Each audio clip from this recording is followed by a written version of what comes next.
importa se você está assistindo do Maranhão, São Paulo, seja muito bem-vindo, seja você desbravador ou não. Fique conosco, você está embarcando uma viagem por vários lugares, onde o nosso personagem Gael vê diversas lugares, pessoas e ações, e ele ali tenta entender, e nós estamos tentando entender e conhecer um pouco mais da palavra de Deus junto com Gael e seu conselheiro Rodrigo. Meu nome é Larissa e eu sou diretora de comunicação do Clube Estrela do Norte. Meu nome é Jonathan, sou conselheiro do Clube Estrela do Norte. Eu sou a Silvia, sou secretária do clube. Eu sou Maurício e estou como pastor do clube. Eu sou Fernanda e eu sou desbravadora do clube.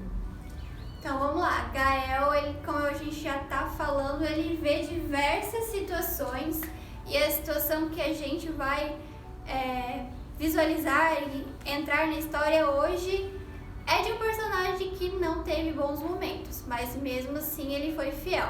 Quem é esse personagem? Muito bem, José. José. Aqui. José era o filho de um pai que tinha muitos filhos. Só que esse pai, todos os filhos acham que tem irmão, acham que o pai prefere ou a mãe prefere o outro. E era assim com eles. E José sofria entre os irmãos por causa do prestígio do pai. E teve um dia que ele sofreu com esses irmãos. O que ele sofreu? Que silêncio. Silêncio, ninguém sabe. Pera. Tá. Bom, o José, ele acabou sofrendo porque os irmãos deles meio que tinham muitos ciúmes dele, né? E ele acabou apanhando e sendo vendido, acabando nessa... Foi esse o contexto que aconteceu, né? Aí... Ele era um mau irmão, um mau filho? Ele era um bom irmão, ele até levava comida para os irmãos enquanto eles trabalhavam, mas vai acontecer situações na nossa vida, assim como na vida do José, em que ele dava o amor para os irmãos, ele era bom com os irmãos, e ele só recebia a raiva dos irmãos, o ódio dos irmãos. Então vai ter situações em que a gente vai ser bom com uma pessoa e essa pessoa mesmo assim vai retribuir a gente de uma forma má. Ele era o favoritinho de Jacó, né? Então os irmãos detestavam isso, né? Ele era o caçulinha, então os irmãos tinham muitos ciúmes deles, assim. Geralmente os irmãos caçulas são os mais adorados mesmo. Eu falo isso porque eu sou mais velha, então isso é verdade. Eu já percebi um pontinho de ciúme. Eu também já notei. Se você tem quantos irmãos? Eu tenho uma irmã por parte de mãe, 6 irmãos por parte de pai. Vocês são 8? Somos 8, eu sou a mais velha. Então, você e eu, que somos assim, de famílias bem abastadas de irmãos, a gente consegue ter essa noção. Esses carinhas aqui nasceram tudo um filhinho só, filhinho único, outro aqui tem vocês só eu e a Maninha. Eu tenho 2 irmãs, mas eu sou a mais nova também. Então tá aqui, é a queridinha. E você? Eu tenho um irmão. Aí só eu e você que entendemos o que passou pela cabeça dos irmãos. Dos irmãos de José. Porque todo mundo defende José, mas eu vou defender aqui os irmãos de José também. O que eles fizeram foi errado? Foi. Mas eles tinham motivo? Tinha. Você que está em casa aí, você tem bastante irmãos, você vai entender. Se você já tem mais de 2 irmãos, já vai entender um pouquinho também. Sabe aquele filhinho que a mamãe dá todo presentinho, o melhor presente é para ele? Pra você ter uma ideia, o José, os irmãos dele usavam tudo assim, as vestes, as roupas deles, era tudo, vamos pegar assim um exemplo hoje, né? Era tudo roupa assim, era uma camiseta só e uma calça aqui, beleza, calça jeans toda surrada e um tênisinho bem simplesinho. Aí de repente mamãe vem assim e aí o papai compra sabe aquela camiseta assim de marca que custa da mais? Lacoste. Da Lacoste aí, sabe, né, Deus? Aí chega outra assim, aquela calça também que, né, que é cara pra caramba. 12 anos. Então. Aí você mete aquele tênisão, aquele Nike, sabe? Que... Jordan. O último tênis. Sabe? Aí você olha assim, lá vem engomadinho aí, Aí o pai ainda mandava ele O pai mandava assim, leva um pãozinho lá para ele dar, mas na real tu tá indo lá para espiar esses bichinhos aí. Por quê? Porque ele vinha e dava relatório pro pai do que os irmãos faziam. Então, O dedo duro da família. dedo duro da família, mimadinho, e achava que era melhor do que os outros. Vocês tinham sonho, tinham não sei o que e tal. Aí, não, isso, volto a falar que isso não justifica. Não justifica, né? Porque a Silvia tem ciúmezinho da irmã dela mais nova aí, que ela vai dar um cascudo na irmã mais nova toda hora, né? Não é por aí. Mas, isso aí, poxa, né? Criou assim deles esse ciúme aí. E nós não estamos aqui defendendo ciúme nem nada, mas esse ciúme foi o que fez aquele menininho que morava ali na região da Palestina e tal, foi preso ali e é levado lá pro Egito, né? E a gente vê toda essa questão ali, e ele teve que cair no fundo do poço, ele teve que cair na real, certo? Para poder entender também o plano de Deus para a vida dele. Aí eu faço uma perguntinha agora aqui para mim e para você. Quando as coisas estão bem, é fácil a gente falar que Deus é bom, né? Quando as coisas estão bem, é fácil a gente falar que Deus é fiel com a gente e tal. E aí? E quando o negócio não está bom aí? Quando o negócio vira, quando acontece algo ruim na sua vida, como é que você enxerga Deus? Se você já reagiu de alguma maneira diferente? Vamos lá, fala aí. Eu já reagi. Eu sempre, bem antes, né, de eu entrar pra igreja, tudo, pro clube, eu não acreditava. Aí tudo que acontecia de ruim na minha vida eu culpava a Deus. O que acontecia de bom? Aí quando acontecia de bom eu dizia, não, é porque eu fiz, né? Porque Que merece. Aí... Josézinho mesmo, né? O Zezinho aqui, ó. Não, eu sou do meio, tá? Eu tenho irmãos, mas aí, eu acho, sim, né, que parando pra perceber, pelo teu lado, que os irmãos estavam meio que, tá certo. Não, certo não tá não. Certo não tá, mas também não tá errado. Tá meio a meio, tá aqui, ó. Não tá certo. Exatamente. Entenda o seguinte aqui, ó, galerinha. Pecado não se explica, viu? Quer dizer, não se justifica, certo? Não é porque alguém fez alguma coisa errada que ele vai levar um na orelha por causa disso. Não é isso. Eu acho que a gente tem que entender isso. Não é porque ele fez algumas coisinhas ali que aquilo deu direito aos irmãos de ir. Ou você acha que dá o direito? Eu acho que não. Sendo a mais nova, eu acho que não. Entendeu? Então não dá o direito ali, não é isso aí. E aí, nesse caso, ele foi. Então eu fiz até pergunta, né? Que a gente é muito fácil de ser fiel quando tá tudo bem, mas quando tá tudo mal, aí esse camarada vai lá pro Egito, aí ele chega lá no Egito, ele vai morar com o Potifar, que é um camarada da gente boa, tal, reconhece o talento dele, que o menino também era prendado, sabia fazer as coisas em casa, aquele negócio todo e tal. E depois ele também cai numa cilada ali, né? E ele acaba sendo preso, vai lá pra prisão e tudo. E por estar correto. Neste momento ele não é a situação com os irmãos que estavam dando os cabreiros com ele pelo agir dele, do pai e tal, mas é porque ele estava correto, porque ele fugiu de uma situação, né? Saiu correndo para ser fiel. E mesmo assim caiu lá na prisão, esquecido, ficou lá esquecido até, né? De Potifar e tal, por estar correto. Muito bem. E ele foi fiel a Deus, né? Aí ele aprendeu a ser fiel, a fidelidade nesse sentido também. Ele foi fiel a Deus ali, tanto naquele momento, quando as coisas aconteceram, que ele também ele poderia ter evitado, né? Se ele tivesse, quem sabe, trabalhado de uma maneira diferente, o pai também.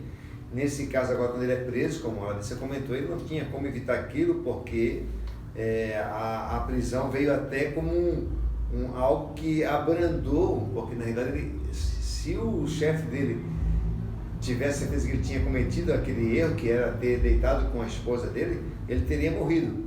Ele foi preso porque ele entendeu, pela ação de Potifar, de que aquilo era um gesto de misericórdia, como quem diz assim, eu confio em você, mas eu não tenho como deixar imune aqui e tal, dentro da lei do Egito. E ele foi para lá e ele resolveu ser fiel. E você? O que você fala de fidelidade? Para você, o que é fidelidade nesse sentido aí? Fidelidade a Deus? Por que a gente deve ser fiel a Deus? Na sua perspectiva aí, o que te faz ser fiel a Deus aí? Por que você tem que ser fiel a Deus? Porque, é interessante essa dúvida. Porque, tipo, a gente, hoje, a gente tem que dar valor a tudo que a gente tem, claro, né? Mas a gente tem que parar pra pensar, da onde veio tudo isso? Quem nos trouxe isso tudo? Aí a gente pensa, claro que foi Deus. Por quê? Porque hoje muitas pessoas pensam, hoje eu tô aqui, tá tudo chato. Tu tem um lugar pra morar, tu tem uma cama pra dormir e tu tem um alimento na sua mesa. Por causa de quem? De Deus. Aí eu já digo que é por causa disso que tem que ser fiel a Deus. Você está querendo dizer que Deus é nosso criador, nosso mantenedor, é isso? Gente? Exatamente. Muito bem. O que mais aí, gente?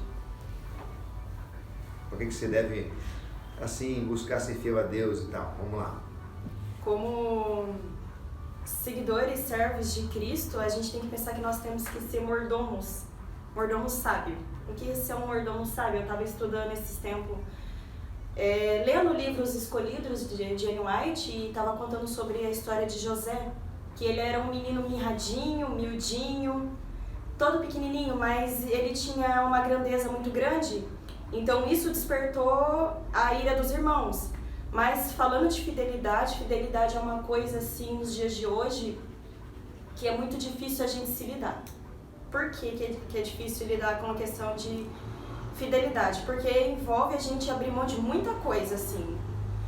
Antes, assim, de eu estar na igreja, eu pensava assim, por que eu tenho que ser fiel a Deus? Por que nós devemos entregar nossa fidelidade para Deus? Porque, assim, Deus, Ele é fiel nas suas promessas. Então, por que nós, seres humanos, não podemos ser fiel com Deus? Dízimos é apenas algo assim, fidelidade, é uma demonstração de fidelidade a Deus. Mas também tem outras maneiras de estar demonstrando fidelidade. Então, Deus, Ele quer o nosso coração por inteiro. Ele quer que sigamos a Ele, quer que nós sejamos fiéis, demonstrando que realmente nós estamos com Ele. Então, fidelidade é demonstrar a Deus que eu estou aqui, estou te servindo. Essa é minha percepção sobre o que é ser fiel. E também não é só fazer, não é apenas ir na igreja, é você ter a comunhão com Ele em casa também. Fazer a lição, fazer estudos, ler a Bíblia, fazer o pôr do sol, por exemplo, também. E levar Jesus para outras pessoas também é uma maneira de fidelidade e ainda para agradecer a Deus. E eu acho que a gente demonstra fidelidade a Deus quando a gente é fiel às outras pessoas. Seja, por exemplo, no relacionamento, acho que a fidelidade ali mais palpável a gente vê um relacionamento de marido e mulher, né? Então a fidelidade de duas pessoas, eu acho que eu também sou fiel a Deus quando eu sou fiel à pessoa com quem eu me relaciono. Por exemplo, outro caso é o meu trabalho. Eu trabalho às vezes, com informações muito sigilosas, que não foram divulgadas. E eu não posso chegar em casa e contar essa informação muito importante que eu tenho, essa notícia muito importante que eu tenho. Então eu sou fiel no meu trabalho e sou fiel com Deus através disso. Como a Silvia falou, devolver o dízimo também é a forma mais próxima de Deus, direta com Deus, é o nosso dinheiro que a gente não entrega e sim devolve, porque Ele é dono de tudo. É interessante, né, que o José, ele é filho de Jacó, né? E Jacó, quando ele saiu da casa do pai e da mãe ali, que ele pisou na bola também, ele chegou no meio do caminho para onde ele estava indo, ele falou, ele teve um sonho, né, onde ele viu uma escada, né? E ele naquele sonho que ele viu a escada, ele falou assim para Deus, né? Ó Deus, se tu for comigo, então de tudo que tu me deres eu te darei o dízimo, né? Ali tem um outro momento também, onde Abraão devolve o dízimo a Melquisedeque. A minha pergunta para vocês aí, você que está em casa também, pensar aí, por que Deus agora, depois do pecado, Deus pede o dízimo como demonstração de fidelidade, como demonstração de que nós somos um parceiro e de que nós não queremos trair a Deus? Por que vocês acham que Deus pediu o dízimo? O que isso significa? Vamos lá, me ajudem aí. Bom, teve uma pregação que eu acho que foi o pastor que fez, né? Que você estava dizendo especificamente isso, que a gente trabalha, certo? A gente ganha uma porcentagem, certo? 10% é o dízimo, tá correto, né? Tudo correto. Mas, como eu disse, tudo que a gente ganha vem de quem? De Deus. De Deus. O trabalho vem de quem? De Deus. Então, ali, se eu não me engano, está escrito na Bíblia que 10% do seu ganho... A dízimo, né? A expressão dízimo é 10%. 10%, exatamente. Do seu ganho é direto para a igreja. Muito bem, isso está em Levítico, né? 27, verso 30, né? Ele fala das dízimas ali, né? Desse percentual ali, ok? E o que mais aí que vocês acham? Por que ele pediu? Deus precisa de dinheiro? Por que ele pediu dinheiro? Se ele é o dono de tudo e se ele não precisa de dinheiro, por que ele pede o dinheiro como demonstração de fidelidade para nós aí? Por que vocês acham que Deus pede dinheiro? Ele não precisa do nosso dinheiro, porque tudo é dele, né? Ele não precisa do nosso dinheiro porque ele pode tudo, ele pode criar do nada, ele pode tudo. Por que Deus pede para nós então isso? Vamos lá, vamos tentar a gente trabalhar esse aspecto aí. Por que Deus pede para a gente o dízimo? Poxa, quem trabalhou fui eu, agora tem que chegar no final do mês e devolver essa parte que Deus pede aí, né? O Jonathan já deu um toque aqui nesse sentido. Mas e vocês aí? Falem o que vocês têm a comentar e a compartilhar nesse sentido aí. Além de demonstrar fidelidade, o dízimo ele pode ser revertido para a anunciação do Evangelho, né? Muito para bem. as obras de Deus. Tá. Então Deus pediu, porque o Evangelho precisa ser pregado também e esse recurso pode ser usado para isso. Muito bem. O que mais aí? Vamos lá. O que vocês acham aí? Por que Deus pede? Por que Deus não pediu outra coisa? O que Deus pediu como demonstração isso? Eu acho que o dízimo, ele é uma demonstração de que eu posso confiar nele. Porque, por exemplo, eu recebo um valor X e é muito pouco para pagar as minhas contas. E eu ainda tenho que devolver para Deus essa 10ª parte. Então, ele me dá a confiança de que ele vai me ajudar, mesmo assim devolvendo e sendo fiel, ele vai me ajudar a encontrar um trabalho melhor, né, que pague, eu consiga, ou que ele vai multiplicar aquele dinheiro mesmo que sobrou, que é para eu manter minha casa, meu trabalho, minhas coisas, ele ainda abençoa e multiplica aquele dinheiro. Então, é uma forma de a gente confiar que ele provém tudo pra gente. Muito bem. É interessante, né? No estudo, não no anterior, no outro, no quinto, a gente está no 7º, né? A gente comentou ali sobre a questão da lei do sábado também, né? Veja que, quando a gente fala do sábado também, o dízimo e o sábado, eles são 2 mandamentos que não têm lógica. Por exemplo, por que você não mata, por que você não rouba? Você não mata e não rouba, porque se você matou alguém, você tirou o direito de alguém de viver. Se você roubou, você tirou o direito do outro de ter aquilo ali. Agora, o sábado, eu não estou ofendendo ninguém se eu guardo ou não guardo o sábado. Se eu também devolvo ou não devolvo o dízimo, eu também não estou ofendendo ninguém. Mas é um pacto de confiança em Deus, de parceria com Deus nesse sentido. Então, o dízimo, ele demonstra isso mesmo. O dízimo, na realidade, é uma parte que eu devolvo para Deus, mas, na realidade, tudo que eu tenho é de Deus. Os outros 90% eu vou usar como Deus gostaria que eu usasse. Né? Mas aqueles 10% ali agora, eu coloco diante de Deus. Então, não tem uma lógica do ponto de vista humano, mas ele tem uma lógica do ponto de vista de relacionamento entre nós e Deus. E aí agora, então, assim, qual que a gente poderia trabalhar, então, a diferença? E por que Deus fala do dízimo, que a gente não discute, né? O percentual já está ali definido, e oferta? Agora Deus ainda, né? A Bíblia ainda comenta de além de dízimo, também comenta de oferta. Então, dízimo tem a ver com Deus nos criou, ele separou um tempo para ele, que é o sábado, ele separou esse tempo para ele, e ele também separou parte do nosso recurso para ele. Falou, isso aqui é meu, eu não toco o que você quer para esse propósito aqui. E a questão das ofertas aí, como é que a gente poderia trabalhar? A gente estudou também aí, no estudinho ali e tal, e nessa viagem do Gael ali, e como é que ele vê agora a questão também da oferta? Como é que você vê a questão da oferta aí? como é que você tem a agregar alguma coisa nesse sentido aí, comenta com a gente aqui. Vou dar um exemplo assim, Deus não pede para nós nada que Ele não tenha dado antes, né? Então veja, Ele não pede o dízimo antes de a gente receber, a gente só devolve depois que a gente recebeu. Então Deus não pede assim, você quer ter parceria comigo? Então me dá aí tanto. Adiantamento. Um adiantamento. Ele não pede, né? Ele diz assim, não, de tudo que eu te der, você vai me devolver. Então o dízimo você não paga, você devolve. E agora, então o dízimo tem a ver com criação. Eu reconheço Deus como meu criador, como o John falou, né? Deus que me deu a vida, Deus que me deu saúde, me deu inteligência para poder trabalhar e tal. Então é uma forma de eu reconhecer esse Deus como criador. E na questão da oferta, como ser fiel na questão da oferta assim? Vamos tentar, quem sabe aplicar de alguma maneira em casa também e entender isso. Vou dar um exemplo aqui. Lá em casa cada um tem as suas funções, né?